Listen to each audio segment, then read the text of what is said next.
yang artinya cuma bisa ditonton sama 18 tahun ke atas karena banyak adegan seksual yang terlalu eksplisit. Jadi nih, untuk adik-adik yang masih 17 tahun atau ke bawah, jangan nonton dulu ya. Keren. Itu 14 menit kalau masak Indomie udah matang tuh. Wow, gue merasa Marilyn Monroe hidup lagi. Kalau dari lubang hidung sih nggak masalah ya. Ini dari lubang.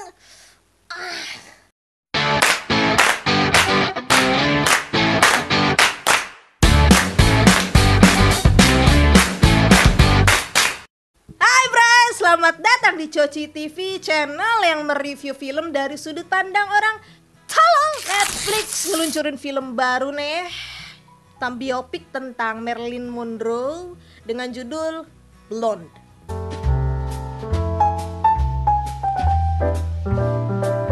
Yang membedakan Blonde sama film biopik lainnya adalah film ini dibumbui dengan fiksi karena diangkat dari novel karya Joy Carol Oates yang judulnya juga Blonde.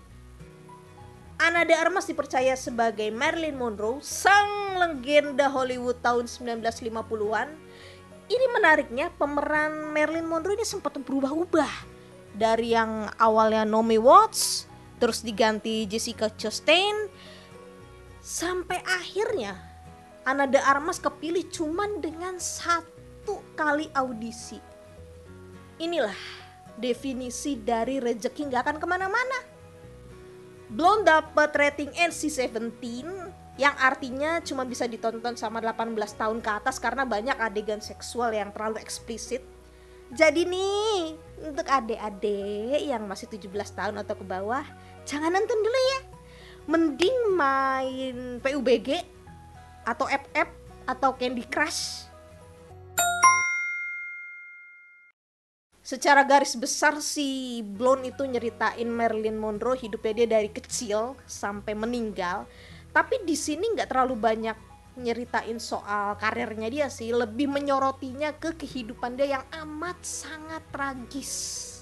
Orang-orang taunya Marilyn Monroe hidup glamor, selalu happy, tapi di balik itu semua di kehidupan nyata dia tuh struggle ngadapin eksploitasi, kekerasan seksual, kecanduan drugs. Dari sini kita bisa belajar, Bray. Kalau lu ngerasa hidup lo sulit, ingatlah bahwa lebih sulit melupakan Rayhan. Apalagi Rayhan itu baik. Begitu sulit lupakan Rayhan, apalagi Rayhan baik. Barisan laki-laki yang mampir di hidupnya Marilyn Monroe juga diceritain tapi dengan nama yang disamarkan. Misalnya kayak Arthur Miller diperanin sama ada Adrien Brody. Terus yang menarik nih juga ada sosok John F. Kennedy yang di sepanjang film disebutnya Mr. President. Film Blonde pertama kali tayang itu debutnya di Venice Film Festival 2022 dan dapet standing applause selama 14 menit.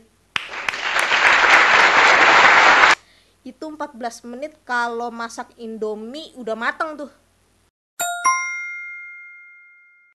Gua sendiri bukan fansnya Marilyn Monroe, jadi sebelum nonton Blonde gua harus ngeliat cuplikan video wawancara dia dan film-film dia supaya bisa mengkomparasi sih antara yang nyata sama versi film.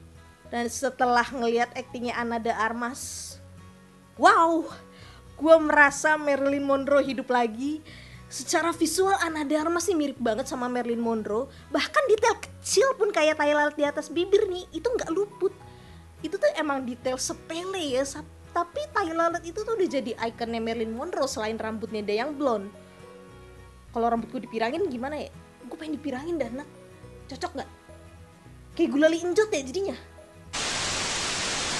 Dari gaya bicara pun Ana de Armas ini udah mendekati Marilyn Monroe banget.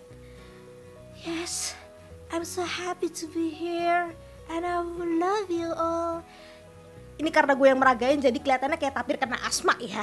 Tapi kalau Ana de Armas yang meragain sih ya bagus-bagus aja. Gaya ngomong Ana de Armas ini sempat diprotes sama netizen karena dia nggak bisa ngelepasin aksen Kuba dia yang emang udah bawaan dari orok gitu loh. dibilangnya ya Marilyn Monroe nggak kayak gini aksennya. Kalau gue pribadi sih ya, karena gue tidak tahu bagaimana cengkok Kuba itu, cengkok dangdut kali, karena gue tidak tahu logatnya Kuba itu seperti apa, jadi kalau gue fine aja.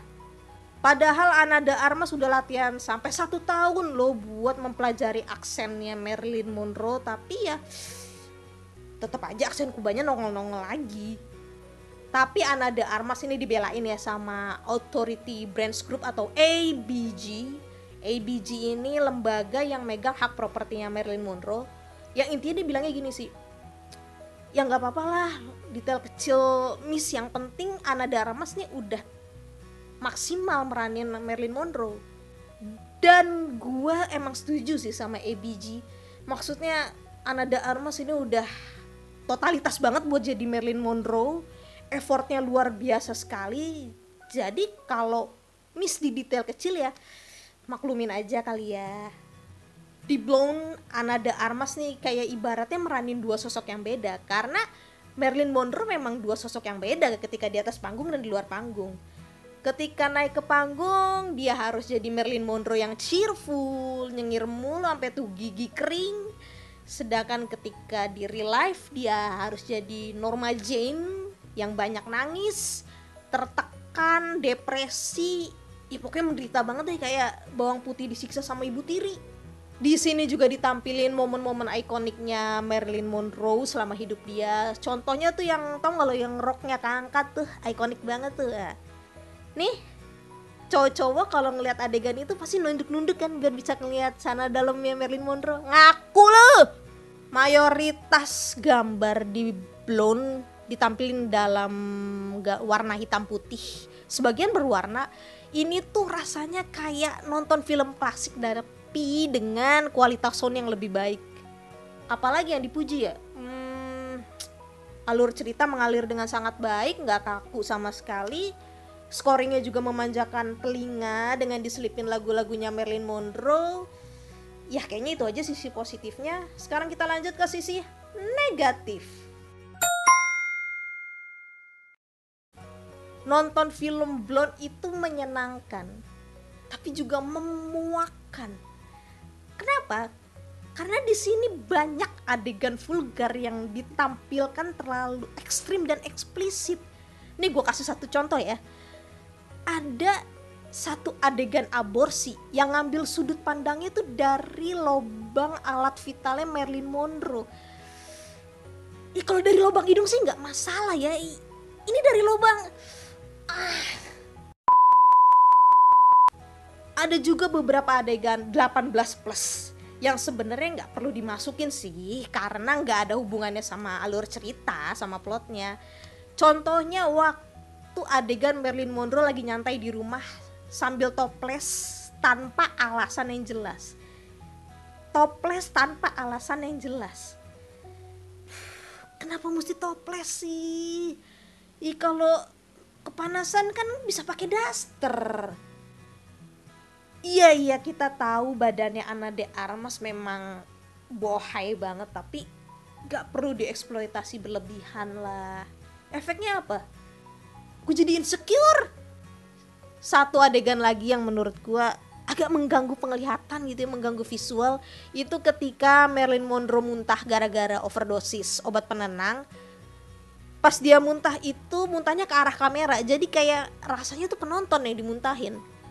Kebayang gak kalau lagi pas adegan itu ada penonton yang lagi makan bubur. 50 menit terakhir itu kayak bagian paling dark di film Blonde. Penonton itu dibawa menyelami sisi depresinya Marilyn Monroe. Di sini banyak adegan teriak-teriak kayak orang gila, nangis, nabrakin mobil. Penonton juga dibawa menyelami delusinya Marilyn Monroe. Nah ini nih yang agak membingungkan, ketika adegan delusinya Marilyn Monroe disatuin sama realita. Jadi kayak ya bingung aja nih mana yang bagian khayalannya Marilyn Monroe, mana yang real life-nya gitu. Selama hampir 3 jam penonton dicekokin adegan vulgar yang terlalu berlebihan. Tuh too much. Tuh kan bahasa Inggris keraton gua keluar. Ya ibarat makanan deh. Kalau lu masak masukin garam 1,5 sendok teh masih berasa sedap kan. Tapi kalau udah 1 sendok semen, yang ada lu darah tinggi. Jadi segitu aja review Blown untuk kali ini. Secara overall sih sebenarnya menarik untuk ditonton, cuman ini balik lagi ke kalian nih. Kuat nggak ngelihat adegan vulgar yang sebegitu banyaknya dalam waktu 2 jam 45 menit? Ya coba aja. Semoga kalian terhibur dengan konten ini. Kalau terhibur ya jangan lupa dong di subscribe. Jangan lupa juga pencet tombol jempol nungging. Sampai ketemu di konten Coci TV berikutnya.